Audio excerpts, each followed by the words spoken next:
5वां मेमोरेंडम है हमारा ये, तो देखते हैं अभी दिए अभी और फर्स्ट ईयर ओबी देगा, थर्ड ईयर वाले क्यों नहीं दे सकते? ये डिफरेंस क्यों कर रहे हैं? क्या हम छात्र नहीं हैं? हम लोगों ने वो संघर्ष नहीं झेला जो उन लोगों ने ओपन की गई है। ये पर्टिकुलरली हमसे तो किसी ने राय नहीं लिया, और हम जैसे बहुत बच्चे जिनसे किसी ने एक फॉर्म भी स्टार्ट किया है ताकि हम किसी के राय के बिना भी अगेंस्ट नहीं जाए उनके, तो हमने एक फॉर्म प्रूफ के साथ हम जा रहे हैं। और अभी भी वो फॉर्म पे इस बार 7,000 लोगों का हम सबमिट करके आए हैं, और वो फॉर्म अभी भी लिंक खुला हुआ है और वो अभी भी चल रहा है।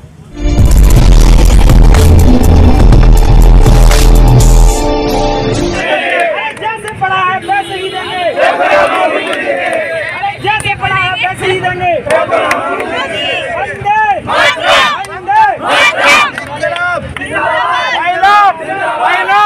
इनको लगता है कि हम किसी के भड़कावे में आके ये सब कर रहे हैं। इनको बता देंगे कि हम ही ट्रू स्टूडेंट हैं और हम ही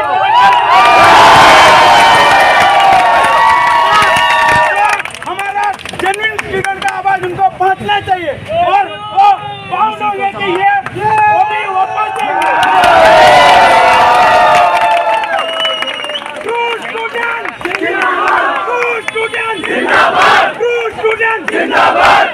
नमस्कार दोस्तों, मैं राजशेखर और आप देख रहे हैं सुपर जस्टिस न्यूज़। इस समय मौजूद हैं दिल्ली विश्वविद्यालय के आर्ट्स फैकल्टी के सामने, जहां पर छात्रों ने एक धरना ऑर्गेनाइज़ किया था, एक प्रदर्शन ऑर्गेनाइज़ किया था यहाँ पर अपनी मांगों को लेके। तो कुछ छात्र अपनी मांगों को लेके DUVC के पास गए थे, तो हम जानने की कोशिश करेंगे कि उनकी जो मांगे थी उन पर DUVC का क्या आश्वासन मिला है। तो सर, आपका नाम?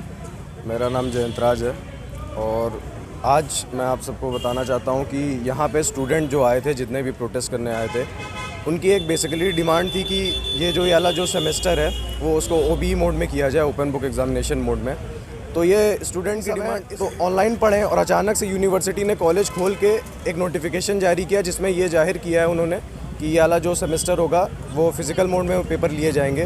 तो जितने भी स्टूडेंट यहाँ पे आए थे उनकी यही डिमांड है कि OBE लिया जाए।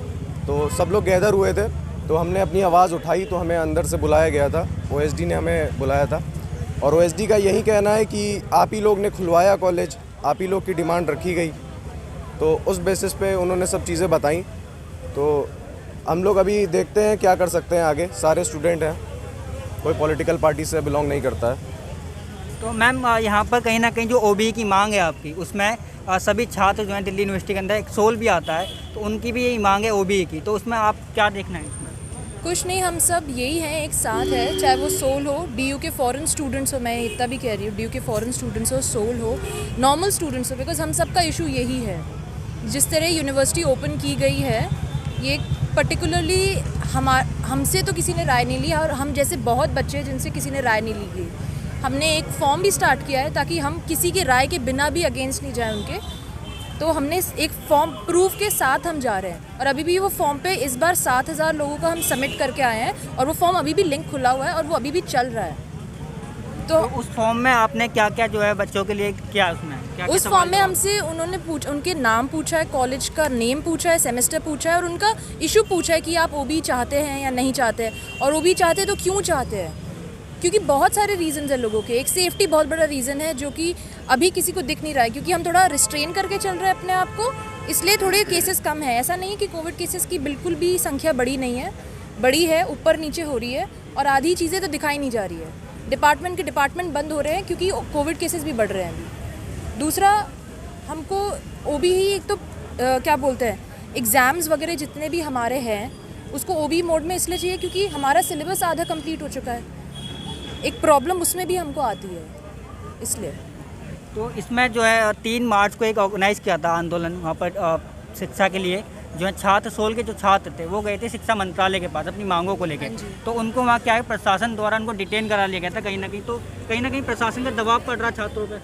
बिल्कुल पड़ रहा है, प्रशासन का दबाव पड़ रहा है, पर हमको उनसे भी उम्मीद है कि वो हमारी बात सुनेंगे।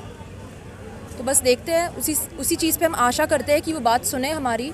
डिटेन करा लिया है उन लोगों को, तो उसके बारे में तो मैं कुछ कह नहीं सकती हूँ क्योंकि वो हो चुकी है वो बात। पर उनसे यही मेरी एक रिक्वेस्ट है कि वो बाकी छात्राओं की बात सुने और उनका मुद्दा समझे, क्योंकि हर बार यही नहीं होगा कि किसी ने मैं नाम नहीं ले रही हूँ, ठीक है, कोई भी पार्टी आती है, ये करता है वो करता है, काम करके चले जाते हैं। ठीक है, हमारे एक जो जेन्युइन स्टूडेंट्स का मैटर है वो सुनना चाहिए, और ये मैटर है हमारा। तो इसमें ओबी के साथ साथ आपकी और भी कुछ मांगे हैं? ओबी के साथ साथ हमारा मेन मुद्दा ओबी इसलिए है क्योंकि हमारे को पीजी ढूंढने में प्रॉब्लम आ रहा है। हॉस्टल्स आपके पूरी तरह से खुले नहीं हैं अभी तक, ठीक है। मेट्रो बसेस में अगर हम ट्रैवल करेंगे तो कितनी संख्या में स्टूडेंट्स एक साथ ट्रैवल करेंगे और क्या इम्पैक्ट होगा उसका, आप खुद ही सोच के देखिए इस बात को। ये हम सोच चुके हैं, बाकी कहाँ आउट स्टेशन से बच्चे आ रहे हैं। इंडियन गवर्नमेंट वीज़ा नहीं दे रही है फॉरेन बच्चों को आने का, तो कैसे होगा ये काम, बताइए। तो इसमें डीयू प्रशासन की तरफ से आपको क्या आश्वासन मिला है अभी?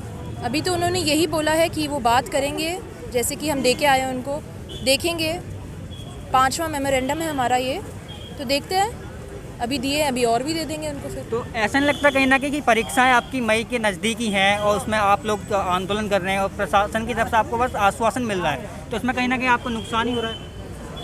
मैं ये नहीं बोलूँगी क्योंकि हम लोग साथ में पढ़ाई भी करते रह रहे हैं अपनी, क्योंकि यहाँ पे जितने भी बच्चे आए हैं प्रोटेस्ट के लिए वो सब पढ़ने वाले हैं, उनको अपने भविष्य का सोच है, इसलिए वो आए हैं।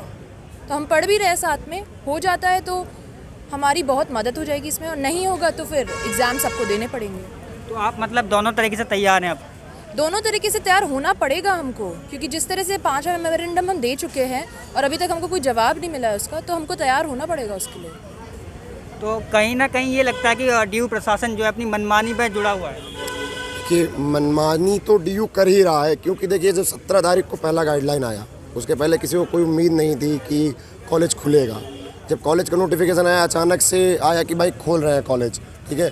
तो इनने ये नहीं सोचा कि जब कॉलेज अचानक से खोल रहे हैं, हमने क्या तैयारी की कुछ नहीं मालूम, ठीक है। लड़कों को बोल दिया कि आएंगे, दूसरे दिन एक गाइडलाइन जारी कर दिए कि हाँ ठीक है हम फर्स्ट ईयर के लिए ऑनलाइन एग्ज़ाम लेंगे, OBE मोड में लेंगे, ठीक है, OBE मोड में लेंगे, ठीक है। तो ये नहीं समझ में आया कि अगर फर्स्ट ईयर OBE देगा, थर्ड ईयर वाले क्यों नहीं दे सकते?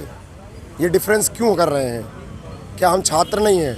हम लोगों ने वो संघर्ष नहीं झेला जो उन लोगों ने झेला, हम लोग भी वही समस्याओं से जूझ रहे हैं। और अब भी थर्ड ईयर की समस्याएं ये हैं कि आधे से ज़्यादा लड़का अपने घर से वापस नहीं आया। बहुत सारे लड़के जो सेकेंड ईयर में हैं, उनने जब ऑनलाइन मोड में अपना एडमिशन लिया तब उनको ये एकदम से प्रिपेयर नहीं था कि एकदम से अचानक से DU खुलेगा। कई लोग के परिवारों में क्या हुआ, किसी पापा किसी ख़त्म हो गए, किसी की फैमिली में कुछ प्रॉब्लम्स आ गई, तो इकोनॉमिकल इशूज़ इतना ज़्यादा बढ़ा कि वो लड़का अपने आप को एकदम रेडी नहीं कर पाया इनके एकदम जस्ट पिकअप नोटिस से कि 17 से कॉलेज खुलेगा। जिस दिन मैं पहले दिन कॉलेज आया, मैं 17 को नहीं आ पाया, काफ़ी सारी समस्याएं थी, काफ़ी लेट आया। मैं दूर एक गांव के इलाके से आता हूं, मनोहरगंज क्षेत्र से, ठीक है। जब यहाँ पे आया, टीचर कहती क्या है, पहली दिन में पहली क्लास में टीचर कहती है योर सिलेबस इज़ ओवर। हम क्या समझेंगे इस बात से कि पहले दिन आते ही हमारा सिलेबस ओवर होने का कह रही हैं, तो अगर हमको ऑनलाइन इनने 90% 99% इनने हमारा सिलेबस ख़त्म कर दिया है और कह रहे हैं कि OBE एग्ज़ाम दो, OBE एग्ज़ाम नहीं देने के लिए कह रहे हैं, हम छात्र कहाँ जाएंगे? और आपने एक बात ध्यान दिया होगा, कहते हैं कि जब छात्र संगठनों ने प्रदर्शन किया, छात्र संगठन झंडा बैनर लेके आए थे, आज वो छात्र संगठन छात्र हितों के लिए कहाँ मैदान में खड़ा है? आज हम कॉमन छात्र खड़े हैं मैदान में अपनी लड़ाई के लिए। किस मतलब का छात्र संगठन हमारे पास तैयार है? छात्र संगठन तो किसी काम का नहीं निकला हमारे, जिसके लिए हमारा DU के हर एक बच्चे से फीस कटती है, जिसके लिए हर चीज़ काम होता है, ठीक है। छात्रों के लिए काम होने के लिए संगठन बनाए गए, क्या संगठन आम छात्रों के लिए आम मुद्दों पर तो खड़ा ही नहीं है। आप किन संगठन की बात कर रहे हैं? देखिए मैं खुल के ओपनली बोलता हूँ, जब जो जिस बारे में बोल रहा है अपना VC कि छात्र संगठन ज़्यादा, इस समय रूलिंग पे कौन है छात्र संगठन? आप सब जानते हैं, नाम लेने की ज़रूरत नहीं है, आप सब जानते हैं, ठीक है। वो थे, बाकी विरोधी दल भी थे। आज आप जितने प्रोटेस्ट चल रहा था, कोई भी झंडा बैनर नहीं था किसी पार्टी का, हर बच्चे के पीठ पे बैग था, कंधे पे। तो भाई जो मेन मुद्दा है, मेन लड़ाई हुआ छात्र लड़ रहा है, उस पर कोई सुनने कोई तैयार नहीं है। बातें केवल हो रही कि संगठन कराए थे, अब संगठन करवाए तो संगठन वालों को बुलाइए कि कितने लोग यहाँ पे आके खड़े कह रहे हैं, आज बुला के लाएं, फॉर्म भरवा के दिखाएं। कितना लड़का कह रहा है जो कॉमन छात्र है वो अपना भर के दिखाए ना फॉर्म कि हाँ मैं कॉमन छात्र हूँ, मैं तृतीय वर्ष का, द्वितीय वर्ष का, प्रथम वर्ष का छात्र हूँ और मैं OBE के लिए तैयार नहीं हूँ, दिखाए। OBE के लिए हर बच्चा मांग उठा रहा है अपनी, और OBE ही एकमात्र विकल्प है। अभी मेरा एक मित्र है, मैं आपको ओपनली बता रहा हूँ, बोले तरुण तेजा, तेलंगाना से है, आज तक वह लड़का दिल्ली नहीं आ पाया। क्यों? उसके पिताजी एक्सपायर हो चुके हैं, ठीक है। उसके पास इकोनॉमिकली प्रॉब्लम इतनी ज़्यादा है कि वो मेरे से बोल चुका, लेकिन उससे मैंने सहारा के लिए बोला कि भाई तुम आओ, हम मैनेज करेंगे। हमारा रामजस हॉस्टल क्या कह रहा है, 23 तारीख से 23 तारीख से 23 मार्च से थर्ड ईयर वालों के लिए हॉस्टल के लिए पहली लिस्ट आएगी। 23 मार्च तक लड़का कहाँ रहेगा? 17 फरवरी से कॉलेज फिर क्यों खोलेगा अगर 23 अभी हॉस्टल प्रिपेयर नहीं है? और एक कॉलेज में, एक हॉस्टल में, एक डिपार्टमेंट से एक लड़के को दी जा रही है सीट, तो लड़का कहाँ रहेगा? इस चीज़ की पुख्ता व्यवस्था क्यों नहीं करवाया है? अगर ये सब करने की हिम्मत नहीं थी तो अचानक जादू की छड़ी घुमाने वाला काम क्यों किया कि भाई 17 तारीख से कॉलेज खुलेगा? इस बात को ध्यान में रखता DU प्रशासन। तो आगे की रणनीति क्या है आपकी? देखिए, आगे की रणनीति तो यही है कि हम सारे छात्र अंतिम दम तक लड़ेंगे और ये OBE का हक हम वापस लेके रहेंगे। इसलिए कि अगर हम 5 सेमेस्टर OBE दिए हैं तो अंतिम सेमेस्टर भी हम OBE ही देंगे, और अगर ज़रूरत पड़ी तो हम सब लोग लास्ट तक प्रदर्शन करते रहेंगे और इकट्ठा होकर सारे भूख हड़ताल पे ही बैठेंगे। तो जैसे कि आपने बताया छात्र संगठनों की, तो कहीं आप KYS पर तो अपने निशाना नहीं साधते? मैं किसी भी छात्र संगठन नहीं कह रहा हूँ, मैं किसी भी छात्र संगठन का नाम लेके नहीं कह रहा हूँ। जो छात्र संगठन इस समय रूलिंग में है, आप देख सकते हैं, अगर उनके हक है, कौन पार्टी में बैठा हुआ, कौन DSU ऑफिस में अध्यक्ष है इस समय, उनको आके आवाज़ उठानी चाहिए थी छात्रों के लिए। अगर छात्र यहाँ पे मैदान पर लड़ रहा है, कहाँ है हमारा अध्यक्ष? ये किसी संगठन की लड़ाई नहीं है, ये लड़ाई जो है ये छात्रों की है। छात्रों ने अपनी आवाज़ उठाने के लिए ये चीज़ करी है, और हम किसी पार्टी का सपोर्ट भी नहीं चाहिए, क्योंकि छात्र अगर अपनी आवाज़ उठा सकते हैं, और हज़ारों छात्रों ने पहले भी आवाज़ उठाई है, लेकिन ये DU बिल्कुल भी अंधा हो चुका है, बहरा हो चुका है, इसको सुनाई नहीं दे रहा है। जिसके थ्रू हाइब्रिड मोड की डिमांड की, लेकिन उसमें भी DU का कोई फ़ैसला नहीं आया। और जैसा कि आप जानते हैं कि आज भी बहुत सारे छात्रों ने एक फॉर्म भरा, जिसके थ्रू ये जाहिर किया गया था कि VC को ये फॉर्म सबमिट किया जाएगा, लेकिन उस फॉर्म की भी कोई कार्रवाई नहीं हुई। तो अभी पिछले दिनों जब आंदोलन चल रहा था, ये छात्रों का आंदोलन OBE की मांग को लेके, तो वहाँ पर एक खबर आई थी कि एक छात्र का जो है प्रिंसिपल रूम में हाथ तोड़ दिया गया था। वो 16 का छात्र था। वो एक अलग चीज़ थी, वो संगठन द्वारा किया गया प्रोटेस्ट था।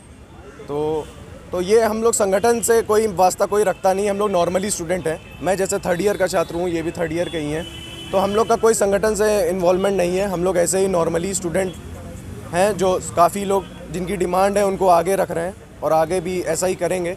मिड सेम अभी तो ब्रेक चालू हो गए, अब आगे की तैयारी जैसी होगी, रणनीति होगी, वो सभी स्टूडेंट से पूछा जाएगा और वैसे ही किया जाएगा। पर जब उस छात्र का जो हाथ तोड़ा गया था वहाँ पर, वो एक नॉर्मली छात्र था वहाँ पर, एक नॉर्मली, उसमें कोई कभी संगठन से हम नहीं सब उस चीज़ का विरोध करते हैं। ये DU प्रशासन को ऐसा नहीं करना चाहिए था।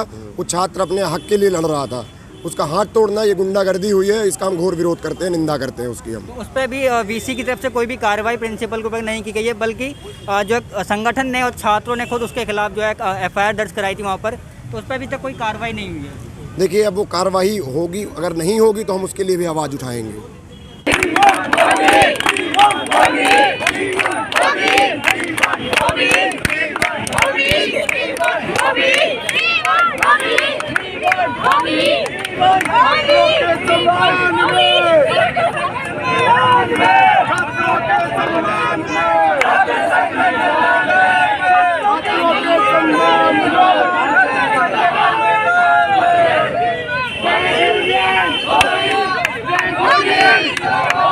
आप ये वीडियो समीक्षा संवाद पर देख रहे हैं।